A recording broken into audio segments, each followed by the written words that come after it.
You know, son, someone once said, obsession is a young man's game. And my excuse is that I never grew old. Who said that?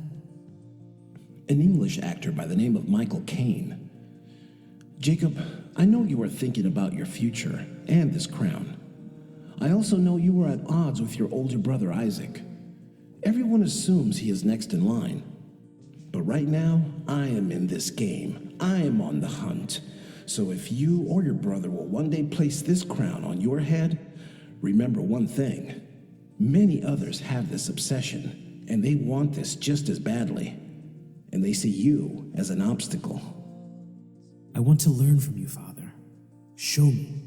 Teach me. I truly want to follow in your footsteps. I can do this. Really, Jacob? And tell me why. Why should you, above all else, be king? Because I wish to preserve your legacy and also add to it with my own. Son, do you even have a clue as to why I became king? Do you really know? Yes, I do. You became king out of necessity. The world was being destroyed by bad people. Really smart, but truly evil people. You made a plan to beat them at their own game. That much is true. And it took me so many years to even learn their game, their rules, to gain their trust. Some of the most incredibly nasty people on the face of the planet. And then I took it all from them. Teach me, Father. I haven't been tainted. I have your blood in my veins. I love God, and with your teachings I can beat them too. Jacob, I know your heart is in the right place, but it's a mistake to play on my vanity. This crown has no bloodline. Let me ask you, is this really an obsession? And if so, what are you so obsessed with? Have you not seen what this crown has done to me? Do you not see my sacrifices? And I make them every single day. Why would you even want this? Because you are more than my father. You are my hero. When your father is not only the greatest man you know, but the greatest man to billions of other people, tell me, why wouldn't I want to be like you? My son, I didn't become king because I wanted to be like anybody. I simply wanted to free my people from the monsters that ruined my country. And that is where you and I are fundamentally worlds apart.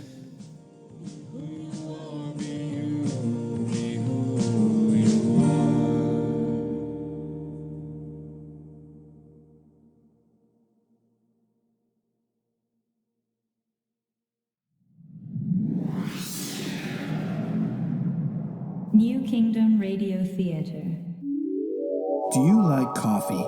If you do, then we are a lot alike. Everyone here at the New Kingdom Radio Theater loves coffee. And we need your support now more than ever. Go to coffee.com/Rise of King Asilas and buy us a cup of coffee. We're up late many nights working on this show. Go to coffee.com. That's ko-fi.com/Rise of King Asilas. ko-fi.com/Rise of King Asilas. Thank you for your continued support and enjoy the show.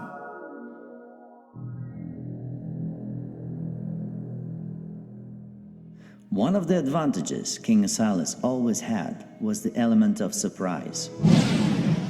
He kept his inner circle very tight, and no one dared dispense information to the public without his approval. The few times information had been leaked, those responsible were either hanged or shot by the king himself.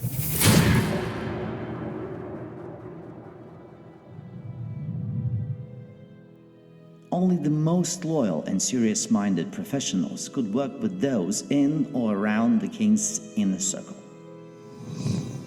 This is why he was able to make daring moves without triggering reactions until it was too late. This is how King Asilas was able to force the European alliance to react in Russia while seeing the first phase of his ambitious plan into motion, invading Mexico, Central and South America.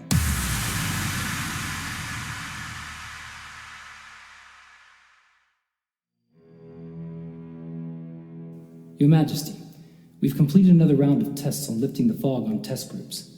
We've been using top-secret sites around the country to see if the subjects would react differently, but what we found is people always respond the same way, no matter where they reside.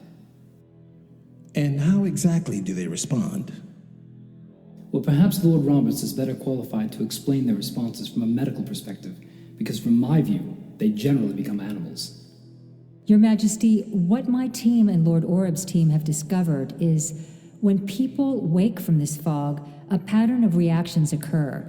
For a few days, they experience immense euphoria, like someone might experience when they are high on drugs. I wouldn't know what that's like, but go on. We've learned the frequencies that induce this permanent fog suppresses much of the brain's ability to produce natural endorphins. Not only that, the fog also inhibits our body's production of several particular chemicals. So, what happens initially is the brain begins to produce endorphins, and a euphoria lasting a few days occurs. But the body readjusts, and the production of endorphins seem to level off with the production of other chemicals. And do these other chemicals also make them behave like hippies for a few days? Hippies, sir? Never mind, go on. If I may interject, Lord Roberts, I've observed people in this initial stage dancing and singing with great enthusiasm. It's as if they are happy and they can hardly stand it. At first, I found the behavior disturbing, and then one night I had a dream that my fog was lifted, and I was dancing and running around like them. I think I understand this feeling. I call this the happy stage, but then something very strange and wicked happens. My apologies, Lord Roberts. Please continue. Well, sir, it's like what Lord Oreb says. After a few days, the subjects act very differently. They become very irate and violent. In one group, subjects beat each other so badly, they were literally killing each other. But it wasn't their beating each other to death that was the most disturbing part. It was how they were killing each other. Sir, Lord Oreb and I spent extensive time talking with these subjects. They knew and understood things normal, everyday people couldn't possibly know. I'm not sure I follow. Your Majesty, when the fog is lifted, it is our belief in ancient knowledge or powers of some sort resurface. People are able to understand things, and I'm not just talking about things like reading minds. They appear to be able to do that as well. But they can levitate and move objects with their minds.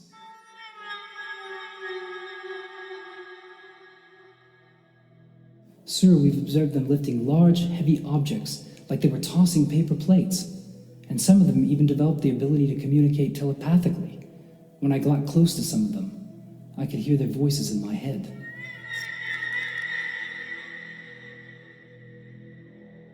One sample group had to be incinerated, because we tried shooting them and they were able to literally dodge bullets. Your Majesty, people who've had the fog lifted become incredibly powerful. Lord Roberts, is there a way to contain these powers or isolate them?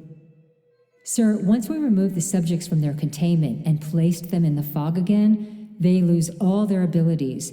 Some can't even remember their names afterwards. Your Majesty, if we lift the fog from a large population, we simply can't know for sure how it will turn out. We could potentially unleash a huge problem we won't be able to contain. Not so. If we unleash Bedlam, we could just subject people to the fog again, and we can control them that way. Sir, I believe if we lift the fog on a team of scientists and specialists, perhaps we can learn more about the frequencies and how they affect people. Better still, get a little close to finding its source. Allow me to put together a special team, and within a few months, we'll have a much greater understanding of what we are dealing with and use it to our advantage. We don't have a few months. We need to make our moves within a few weeks. Might I make a suggestion? Lord Roberts, continue your work with Lord Capone. The two of you will put together your teams and begin your work immediately. I need Lord Oreb and Lord Vargas to prepare our forces domestically to move on Mexico after we lift the fog on the Mexican people. The Mexican government will be begging us to help them when millions of their people suddenly become bloodthirsty and powerful enough to wreck even their military forces. They will be decimated by their own population. And then we'll come in and save the day. We'll be seen as liberators and occupy that country without ever losing a single soldier. Give me the word, sir.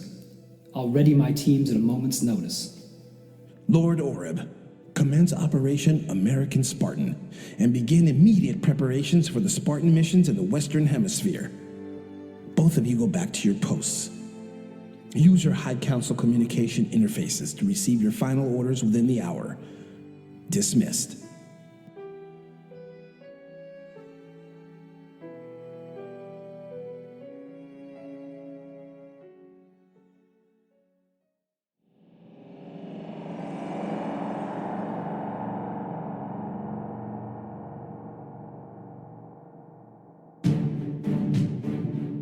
Asilas, Gabriel, we need to talk.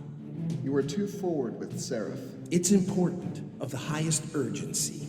Asilas, I am here to help you, not to serve you. Remember this when addressing me. Yes, apologies, Gabriel.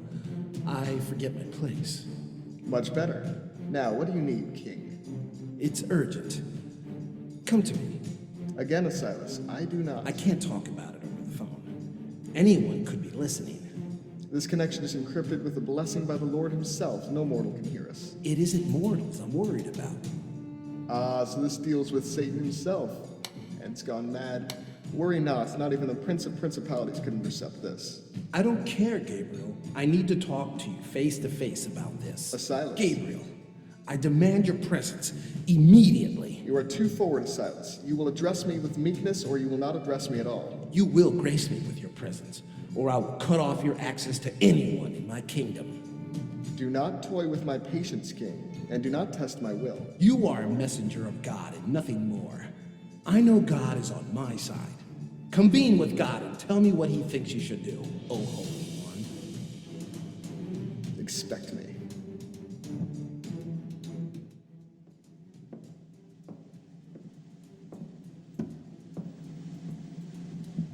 What is so urgent and secretive that you have to see me instead of speaking on the phone? Some things are just too sensitive to be said over the phone.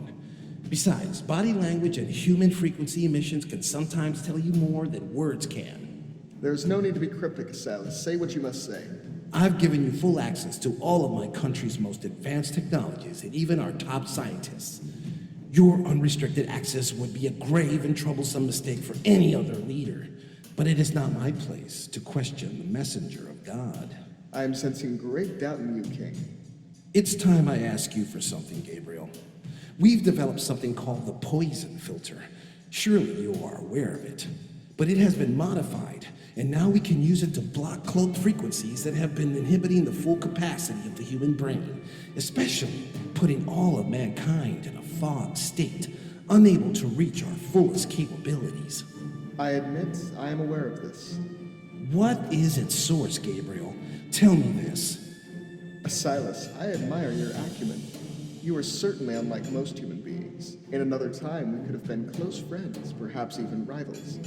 You know, you have the uncanny ability to see and interpret things far beyond the scope of your immediate sources. I suppose this is why you made your way to become an absolute ruler. It is true there is a source, but it isn't what you think it is. It's not a technology, it is something else. Something else? If it's not unnatural, it must be natural. What sort of natural emissions might interfere with humanity like this? But what is unnatural about natural things creating? Is blood unnatural? Art? Death? Gabriel. And you are not one to be distracted either. Single-minded. All right, I'll answer your question. It is a being, a living, breathing, immortal monster. Where can I find this monster, and how can I destroy it? It would be immensely unwise to pursue this, Asilas. I strongly suggest you do not press me on this issue. You will not only put yourself and your country at peril, but the entire human race. And why is that? If it is a monster, it is clearly driven by nefarious impulses. It is not that simple. If you destroy this monster, you are destroying something fundamental, basic. Are you saying that this creature is part of something fundamental about the universe? Astute. Yes, and its separation from us is what gives us such power. This is unnatural. You should fear the evil it brings about. I am a man of God. I fear no evil. I am an angel of the Lord, am I not? I fear such evil. I thought angels felt no fear. I thought a man of God would know when to feel fear. Gabriel, don't think I don't know what you are. From the minute you showed up in Dr. Ezekiel's office, I knew there was something off about you. What sort of angel requires a phone to communicate? You then demand unlimited access to our best and brightest? Gabriel, you may be powerful, but you are no angel of God. Asilas, times are changing. Prayer just doesn't work the way it used to. The phone was... Gabriel. Look, Asilas, what matters is I'm here to help you. Your nation will fall, your Spartans will fail. I've seen my share of wars. You are a great commander, but you should know only to play with forces that you can control. Heed my words. If others learn what you have done, it will be the end of humanity. It's too late, Gabriel. I've already given the order.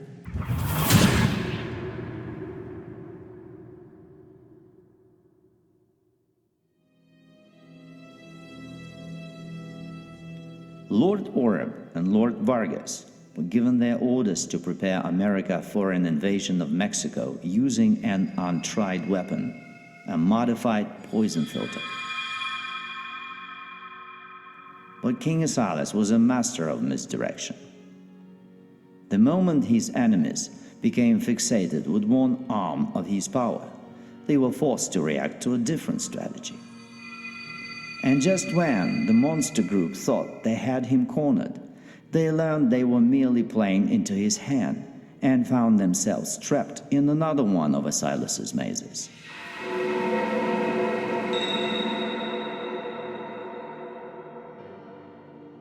America initiated a plan to lift the fog from the Mexican population, sending the country tumbling into mass chaos.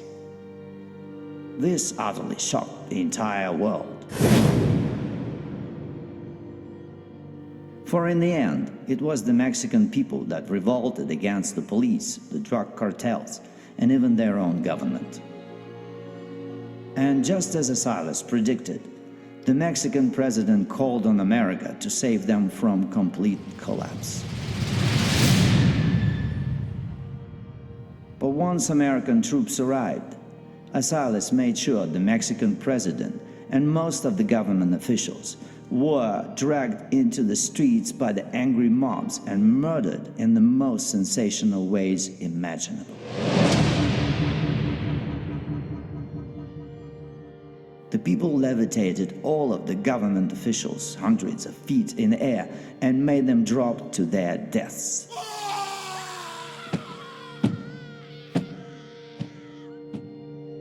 The whole heart-wrenching event was streamed live on the internet.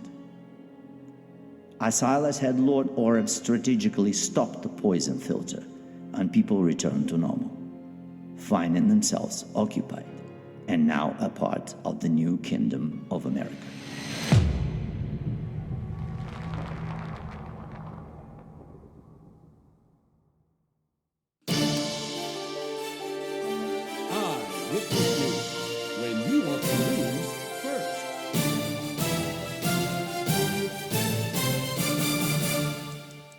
Good evening.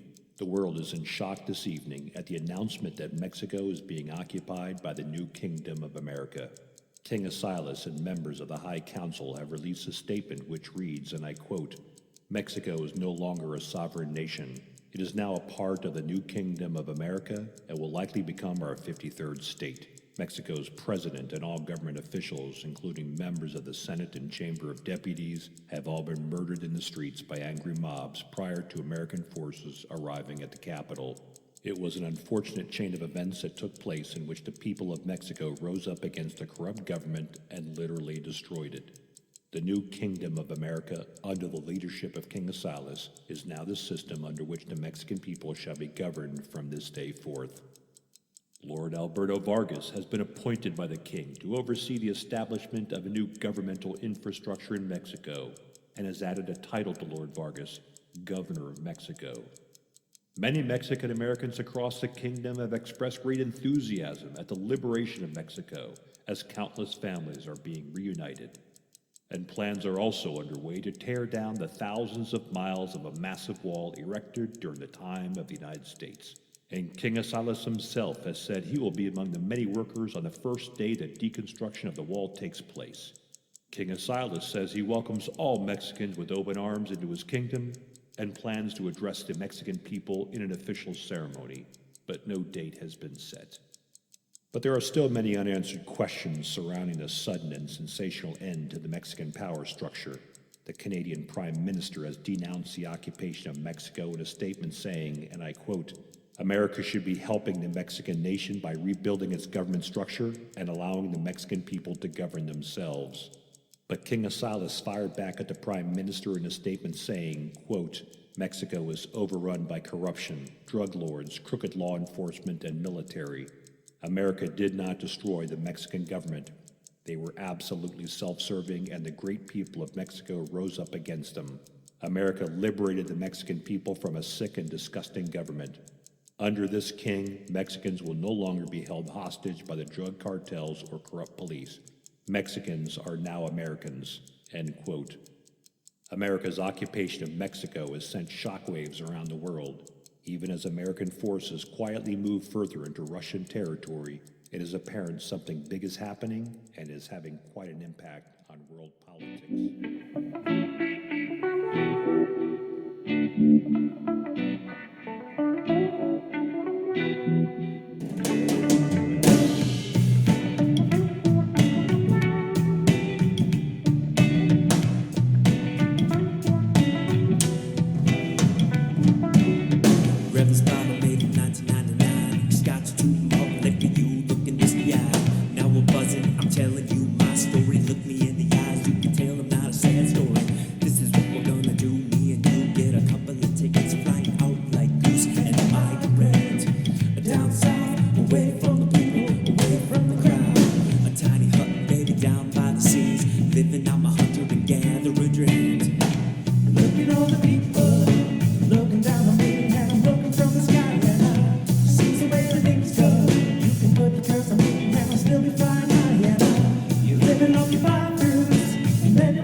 Mix it up, oranges, swimming through the corals, green, red, orange, purple, blue fish. At the end of my spear is a tasty dish. Lemon, lime, and a time you'll be mine. The way that your spirit knows predicts the tides.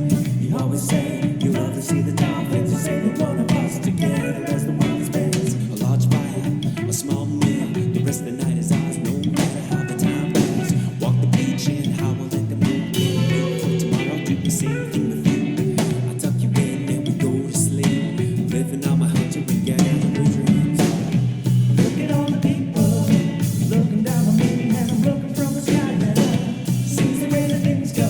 You can put the curse on me, and I'll still be flying high. And you're living off the fire roots, and then you're running home, and you listen to your mind's blues. You really know it's my mood. If I seriously created it, trees, clouds, sea.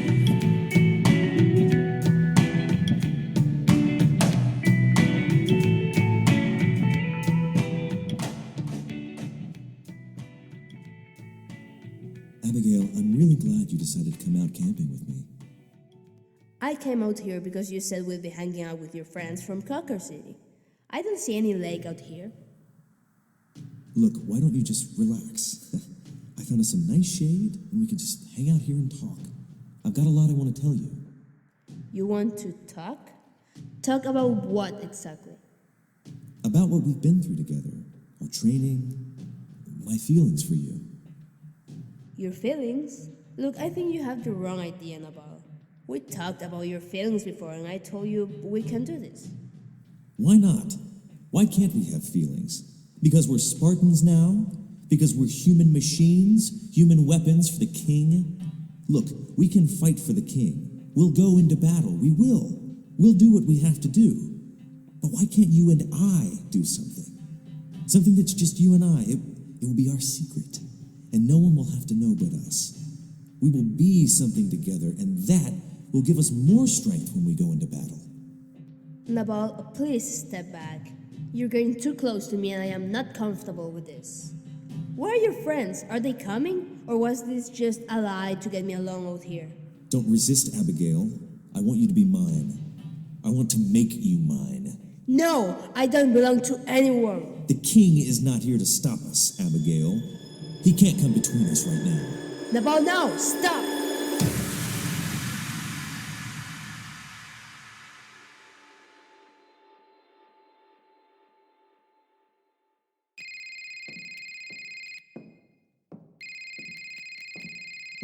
Your Majesty, you have an urgent call. It's Abigail Sierra. She says she needs to speak with you immediately. Abigail, what's the matter? Asilas, I really need to see you. Why? What's wrong? Tell me. One of my unit comrades, he held me down and I tried to fight him up, but... Say no more. Where are you? I will come to you now. Sir, is everything all right? No, it isn't. I have to go now. But Your Majesty, we are in the middle of finalizing our European strategy. I know, but right now I have to tend to something personal. You and Lord Oreb continue. I'll call in Quentin Capone and he can sit in on my behalf. Okay, sir. If you say it is best. But we'll have to bring Capone up to speed on everything. That will slow us down a bit. Get Capone up to speed, and if I'm back before he can help you complete the strategy, then I will take over. But I don't know how long I will be gone, so waste no time.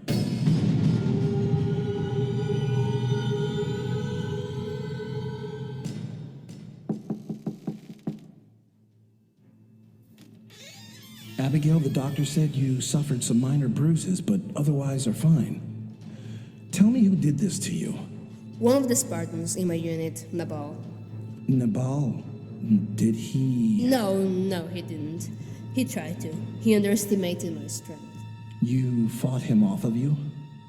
I fought him off, my king. I called you because I didn't know what else to do. It was my first reaction. I am sorry to have pulled you away from your duties.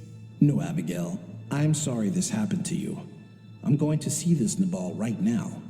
I promise you won't have to worry about him again. Are you going to put him in jail? He's a jerk. He should go to jail for this. Don't worry about him. He won't hurt anybody anymore.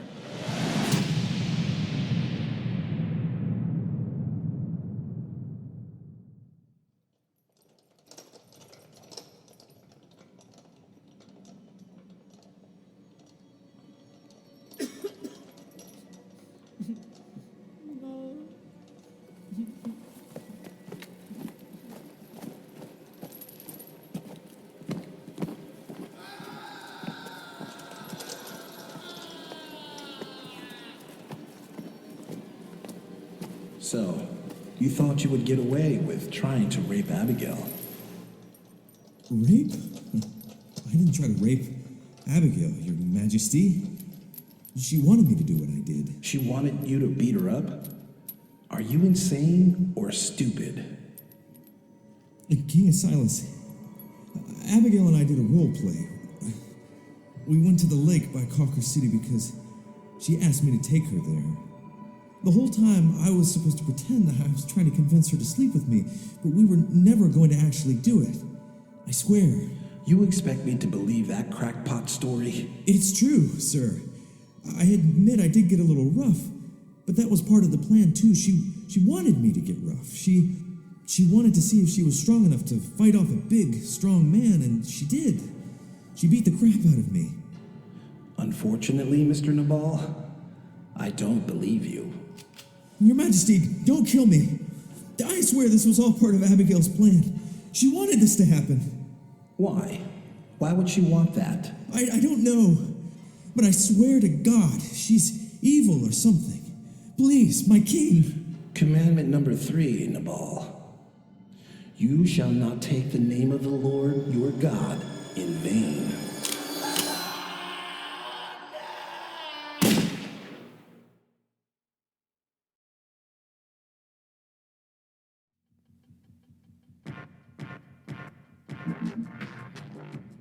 You've been listening to The Rise of King Asilas, Episode 8, Lifting the Fog, starring J.V. Torres as King Asilas, Alex Olson as Gabriel, Dominic Notero as Jacob, Stephen Fisher as Lord Jeremy Oreb, Angeli Fitch as Lord Tracy Roberts, Benjamin Lusk as Nabal, Naomi Castillo as Abigail Sierra, Don Rosinski as newsreader, and narrated by Sergei Berezhnikov. This episode features the songs Be You by The Intimates. Visit The Intimates at www.theintimatesmusic.com. And Trees Cloud Soothe by Strange and Free. Visit Strange and Free at www.strange.free.com. And the song Reinvent by Pop Slop. Other music contributions by Kevin MacLeod and Incompetech.com, freesound.org, airbornesound.com, and Audio Jungle. For more information about the cast, the music, and this production, please visit www.theriseofkingasilas.com. And be sure to listen to our friends on other podcasts like Everlasting Beholders, Empty, and Stranger Lands. This has been a production of the New Kingdom Radio Theater in Baltimore, Maryland. Copyright 2018, all rights reserved. And stay tuned for Episode 9.